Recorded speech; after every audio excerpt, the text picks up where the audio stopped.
Voter est un devoir citoyen. Inscrivons-nous sur les listes électorales. Ceci est un message d'Équinoxe Télévision.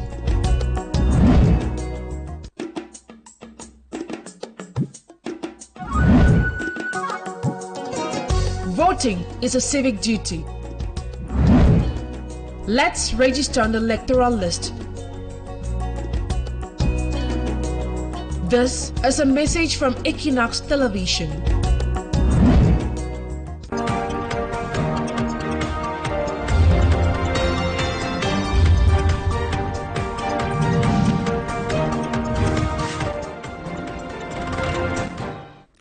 It's midday in Bangem in the Kupe Manengoba division of the Southwest region. Same time here in Akwa Douala, littoral region where we are live. Good afternoon, ladies and gentlemen.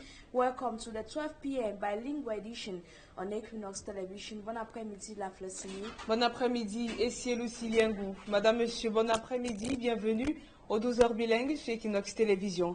En vertu de ce journal, à Kung Shakab, dans le département du Nous, la population manifeste depuis plusieurs jours contre la création d'une nouvelle chefferie dans une partie du village.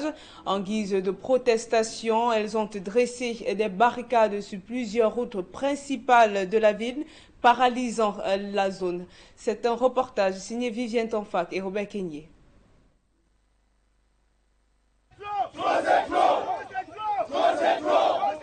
Les habitants de Kung Shakab dans l'arrondissement de Koutaba ne décolèrent pas.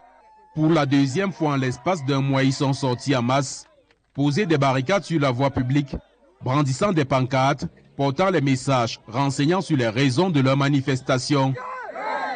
Ils digèrent mal l'absorption d'une partie de ce qu'ils disent être leur territoire pour la création du village Ngwenmoni par le préfet du département du Nous. Le village Ngwenmoni est créé par la décision préfectorale. Ce n'est pas normal. C'est ce que nous avons longtemps cherché. Mais la délimitation qui est venue sur le terrain, c'est ce que nous contestons, c'est ce que toute la population conteste. Ils sont davantage ulcérés du fait que l'absorption de leur village soit trop flagrante. Nous n'avons pas compris cette volonté manifeste de la part des pouvoirs publics, bien sûr, à faire en sorte que 85% des populations des gens qui vivent à Kung Shakab soient reculées sur une superficie de moins de 12 km². Tandis que cette entité nouvellement créée absorbe elle seule, d'ailleurs qui ne compte pas plus de 400 ans, absorbe à elle seule plus de 85% des terres. Impuissant face à cette clameur populaire, le chef du village Kung Shakab dit avoir saisi les autorités administratives afin de solliciter leur intervention pour éviter que la situation ne devienne incontrôlable. J'ai déjà eu à faire les correspondances pour les autorités compétentes qui peuvent voir comment baisser la température de la population de Kung Shakab. Leur problème c'est quoi? Leur problème est que comment se fait-il que le village nouvellement créé est tellement large par rapport à l'ancien village? Les manifestants ont arraché la plaque du village Ngwenmoni, paralysé la circulation. Depuis 3 jours, il est quasiment impossible de se rendre à Massangam passant par Kung Shakab. Des dizaines de véhicules sont immobilisés dans l'attente d'un retour à la normale. Dans le sud-ouest Cameroun, précisément à Bangem, la situation sanitaire est préoccupante. Dans cette localité très enclavée, l'hôpital de district fonctionne au ralenti. Entre coupures d'électricité, manque de personnel et matériel presque inexistant, la situation est critique et les populations interpellent les autorités administratives. Les détails avec Hubert Michel Kameni et Janine Nyonta. Au cœur de Bangem, chef-lieu du département du Kupe Manengumba dans la région du sud-ouest, la ville ne tient parfois qu'à un fil électrique trop souvent coupé. L'hôpital de district tente de survivre dans le noir. Sans le courant, rien ne peut fonctionner. Et si l'hôpital ne marche pas bien, c'est la population qui est dans la municipalité qui est dans un très mauvais état. Non seulement les coupures électriques qui dérangent beaucoup, mais il y a aussi l'insuffisance de kilowatts qui est nécessaire pour que les appareils puissent fonctionner dans l'hôpital. Presque aucune stabilité électrique, une situation dramatique qui oblige les équipes à transférer les patients vers les villes voisines de Konsamba ou Melong. L'union n'est pas constant, donc il faut tourner les appareils, il faut d'autres sources d'énergie. Parfois, on a les malades que le plateau technique ne nous permet pas de les soigner sur place. on est obligé de les transférer en Kung Shakab dans les situations vraiment difficiles. Ici, pas d'ambulance. Le plateau technique est désuet. Le personnel quasi inexistant. L'unique médecin, c'est aussi le directeur de l'hôpital. Un hôpital de district dans un chef-lieu de département qui n'a pas d'ambulance. On se retrouve parfois avec une infirmière qui fait la garde. Tu dois couvrir la maternité, la chirurgie, la pédiatrie, tout ça. Donc avec ce manque de personnel, même le rendement est diminué. Un hôpital à bout de souffle. Pourtant, une lueur d'espoir avait émergé. Les ressortissants Bangem établis à l'étranger au sein de la communauté Bako-Sikomic ont offert à l'hôpital un groupe électrogène. Donc ils ont décidé d'aider à nous donner ce groupe que vous êtes en train de voir ici comme ça. Au lieu d'amener les corps en Kung Shakab, en Melon, donc ils ont donné au cas où il n'y a pas l'électricité à Bangem, ça va supporter les besoins d'électricité ici à l'hôpital. Un geste salué par tous, mais qui ne suffit pas, car l'hôpital de district de Bangem a besoin de bien plus, du matériel, du personnel soignant et surtout l'attention des autorités. Nous prions le gouvernement de voir dans quelle mesure on peut soulager l'hôpital du district de Bangem. Un appel pressant pour sauver ce centre de santé et donner la santé aux populations de Bangem. Dans la page politique de ce journal, l'incertitude plane toujours autour de la candidature du président Paul Biya à l'élection présidentielle d'octobre prochain. Interrogé par RFI, le porte-parole du gouvernement René Emmanuel Sadi a maintenu le flou en évoquant 50% des chances que le président sortant se représente. Une déclaration qui alimente les débats alors que le président chef de l'État reste silencieux. Les détails dans ce reportage signé Gladys Bambandia et Kemazumati Dosomba. Absence prolongée du chef de l'État et incertitude autour de la prochaine élection présidentielle, le porte-parole du gouvernement, René Emmanuel Sadi, s'est exprimé sur ces sujets brûlants. Il a assuré que Paul Biya reste présent et continue d'ailleurs à s'occuper des affaires de la République, même si certains estiment que ses prérogatives sont de plus en plus exercées par le SGPR. Cette absence apparente n'enlève rien à l'efficacité de l'homme et n'enlève rien à sa connaissance parfaite des dossiers. Il suit au quotidien tout ce qui se passe. Il est certainement l'homme le plus informé à 92 ans. C'est un énorme mérite que de continuer à gouverner son pays. Le secrétaire général de la présidence peut, évidemment, en tant que collaborateur le plus proche du président de la République, le connaissant, il peut anticiper. Et si il a anticipé que la décision qu'il a eu à prendre n'est pas celle qui convenait, le chef de l'État est en mesure d'apporter les corrections nécessaires et évidemment, il s'exécute dans ce sens-là. À quelques mois de l'élection présidentielle et alors que plusieurs leaders de l'opposition ont déjà annoncé leur candidature, le porte-parole du gouvernement n'exclut pas que le RDPC puisse désigner un candidat autre que Paul Biya, le chef de l'État, gardant jusqu'ici un silence total sur ses intentions. C'est du 50-50, forcément, puisqu'il a dit qu'il se prononcera le moment venu. Forcément, c'est du 50-50. Bon, peut-être que ça peut être une surprise, dans un sens comme dans l'autre. Concernant la démission de ministres désormais candidats à cette élection présidentielle, René Emmanuel Sadi reconnaît que chaque départ provoque un réajustement, mais affirme cependant que les rangs se resserrent au sein du RDPC. Cette prise de parole intervient dans un contexte de recomposition politique. Le parti au pouvoir fait face à des défections, à des ruptures d'alliances et à des concertations internes menées depuis le 1er juillet par le secrétaire général de la présidence de la République afin de peaufiner sa stratégie électorale. Loin du silence du chef de l'État, un nouveau candidat vient d'annoncer sa candidature à l'élection présidentielle 2025. Abdourahmane Amadou Baba, ancien dirigeant sportif reconverti en homme politique, vient officiellement de se lancer dans la course présidentielle. Cette sortie à la veille de la convocation du corps électoral marque un tournant dans la campagne à venir. Rosaline Guesley pour ce reportage. C'est à travers une vidéo devenue virale qu'Abdourahmane Amadou Baba fait l'annonce de sa candidature. Fellow Camerooniens, très chers compatriotes, je suis Abdourahmane Amadou Baba, citoyen camerounais. À la veille de la convocation du corps électoral pour cette élection 2025, plus que décisive pour l'avenir de notre pays, c'est avec beaucoup d'humilité, mais aussi avec une profonde conviction que je me présente devant vous pour vous proposer de co-construire un nouveau projet politique pour notre pays, le Cameroun. Le leader d'opinion, dans une prise de parole parfaitement bilingue, invite les Camerounais à se joindre à cette nouvelle bataille politique qu'il entend mener en candidat indépendant.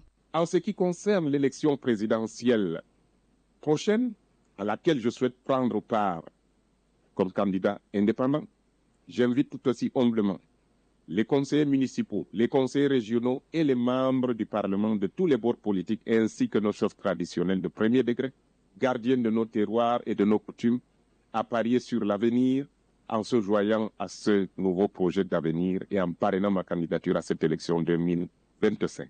Et annonce dans la course que cette candidature est une invite à l'unité autour de ce qu'il appelle un destin commun. Chers concitoyens, chers frères et sœurs, chers parents, le temps est venu pour nous de reprendre en main notre destin commun. Levons-nous ensemble, unissons nos voix et nos forces pour donner vie à ce projet collectif d'avenir. Les dés sont donc jetés, peut-être sans grande surprise, du fait que l'ancien dirigeant sportif était déjà très visible sur le plan politique, avec notamment l'opération de recrutement et de formation de scrutateurs pour la présidentielle à venir, baptisée l'AVAR.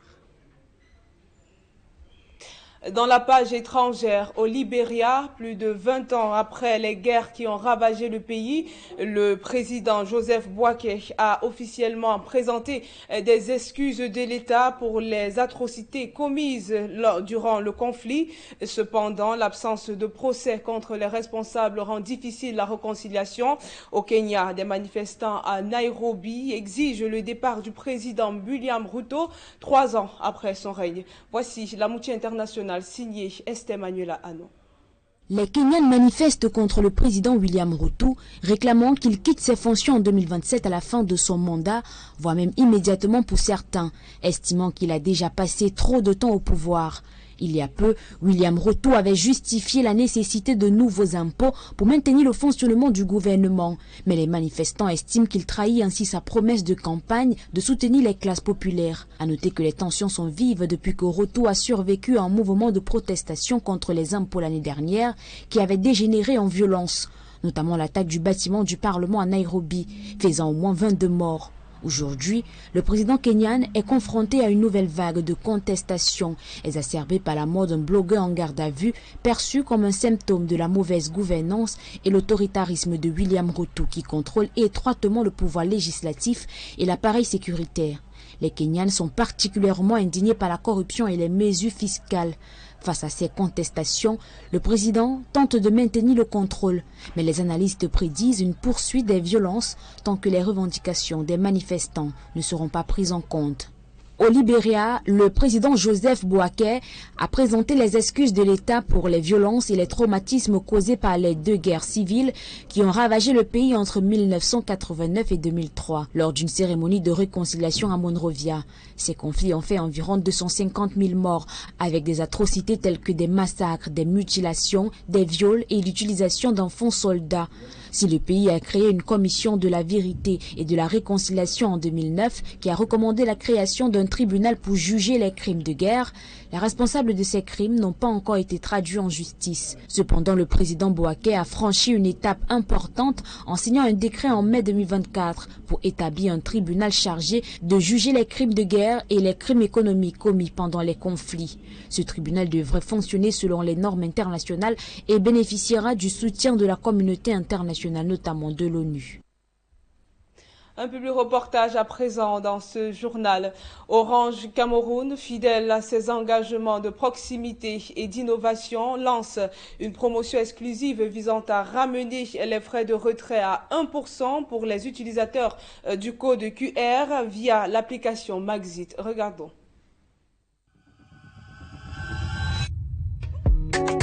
Une une promotion sur Orange de 1% sur les frais de retrait uniquement pour les gens qui utilisent Maxi ou qui font leur retrait via le QR code sur lequel on scanne directement pour entrer dans le menu de retrait Orange Money. Orange Money Cameroun, fidèle à sa logique d'apporter toujours des solutions innovantes, ce que nous appelons le QR code. Désormais, faites vos retraits et vos opérations auprès de nos points de vente avec le QR code qui vous permet en plus de cela de bénéficier d'une baisse tarifaire de 1% en utilisant votre QR code sur Maxit.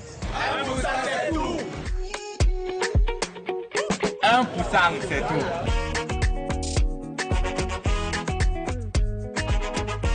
Pour pouvoir faire cette opération, rendez-vous dans vos points de vente Orange Money. Ouvrez votre application Maxit. Vous pouvez scanner le QR code du point de vente ou alors le point de vente peut scanner votre QR code présent dans votre application Maxit. Et vous faites votre transaction pour bénéficier des 1% de retraite.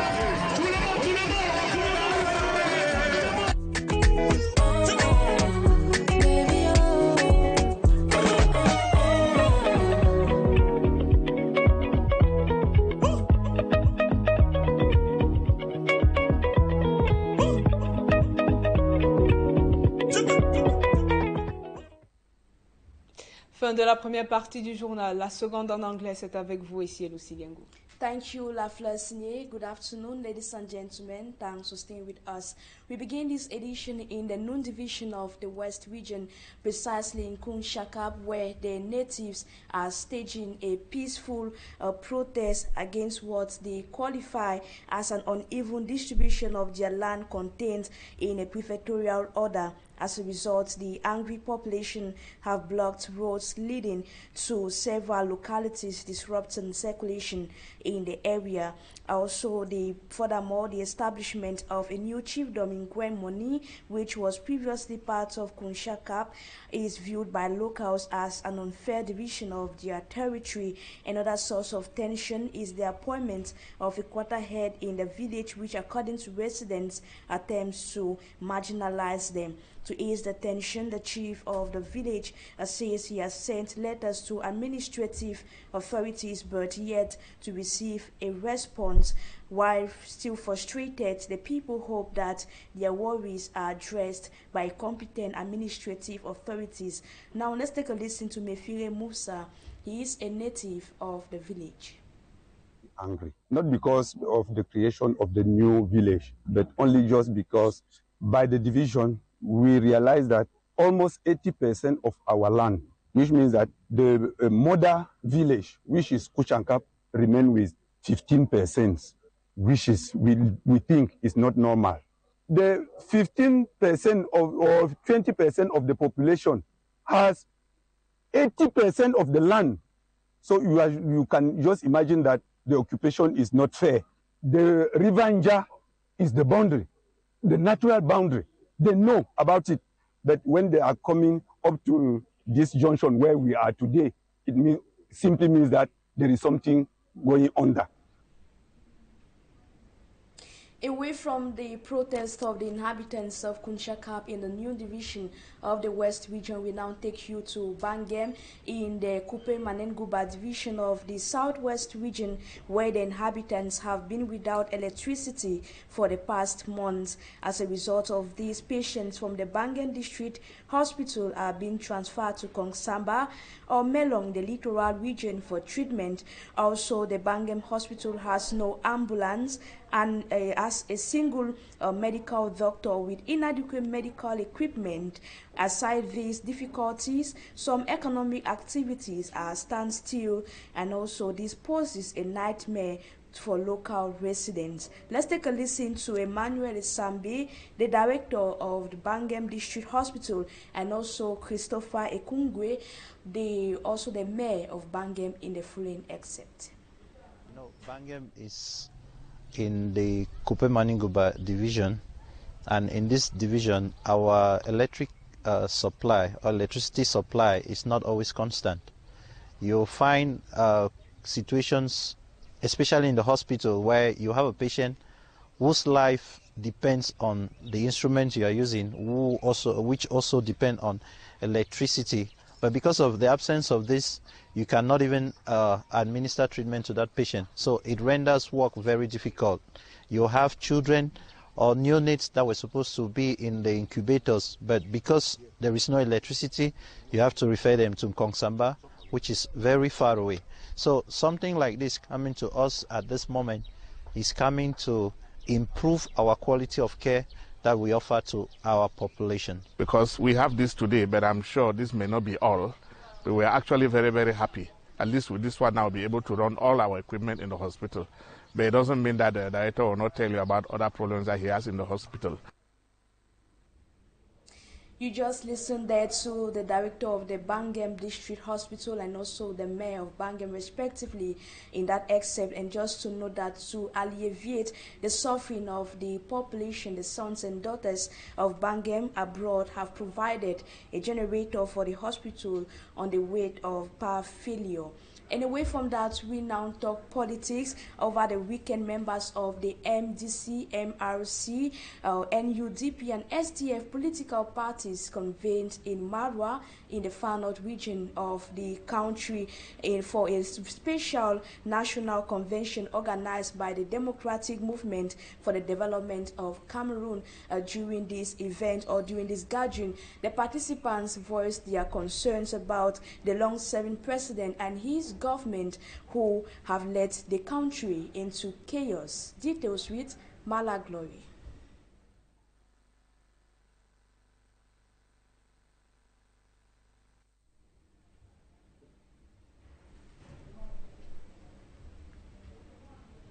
Like I mentioned earlier, we will take you to this event that occurred in Marwa in the far north region of the country over the weekend, where militants from the MDC, MRC, NUDP, and SDF political parties convened in an event which was organized by the Democratic Movement for Development of Cameroon. During this event, the participants seized the opportunity to voice their concerns. Mala Glory has the details.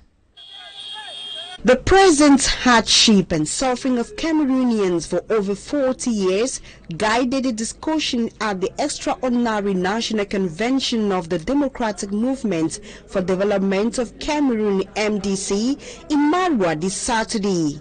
Opposition parties such as the Social Democratic Front, National Unity for Democracy and Progress, and also the Cameroon Renaissance Movement were all invited to the event. How did we get here? That level where the Minister of Public Health moves from one town to another, announcing a free health campaign as an object of propaganda. When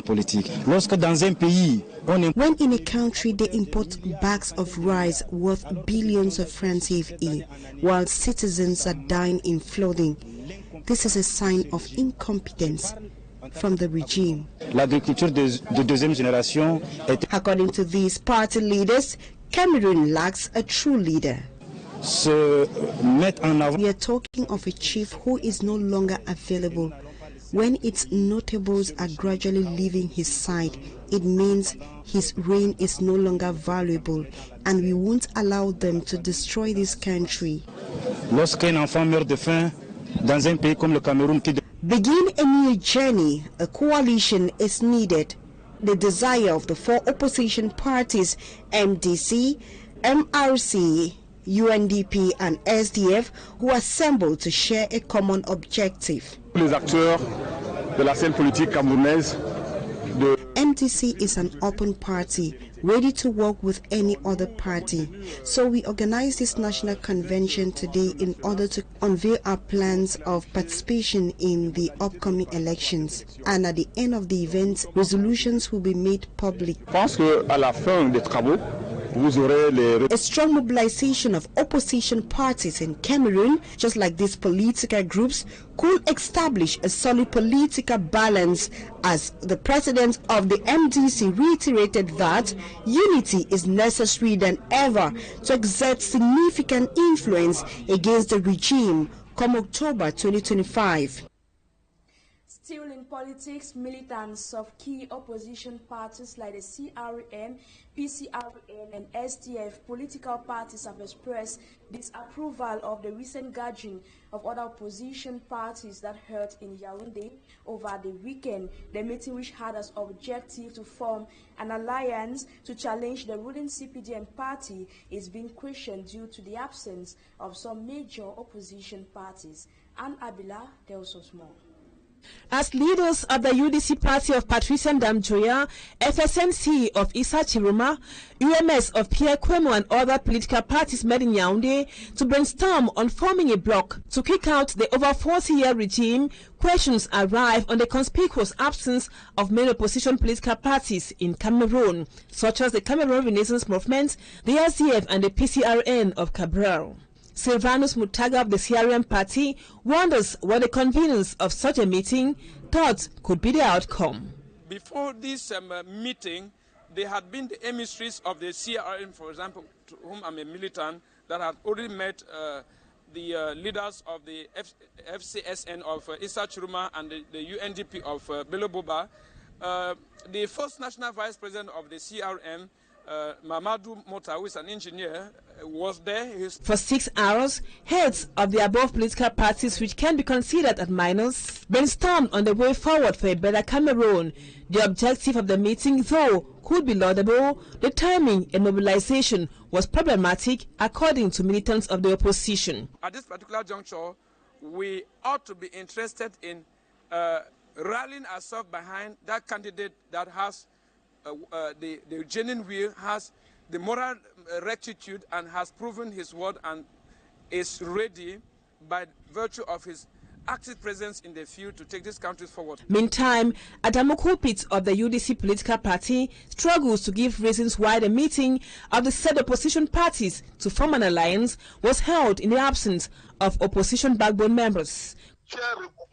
Spontané qui a consisté à contacter des leaders de manière spontanée pour qu'ils se retrouvent. Kupit says they come together with Issa Chiruma and Patrice Ndamjoya as heads was spontaneous and aimed at creating a foundation for the materialization of the idea of an alliance. Personnellement, j'ai essayé de contacter le PCRG Cabral Libye.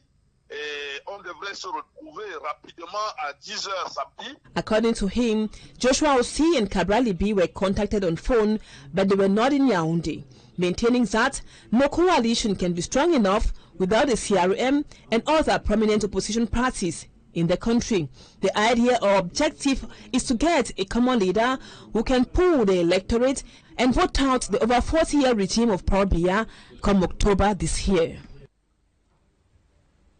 Anne Abila reporting there. And now we talk sports. Column Sportif of Ja and Lobo are the winners of the 2024-2025 Elite One Championship that recently wrapped up. However, this season was marked by a strike among referees, club threatening to withdraw from the league, and also a single referee overseeing about 5 matches. Let's come back to this with our reporter, Smart Jikan Gabriel.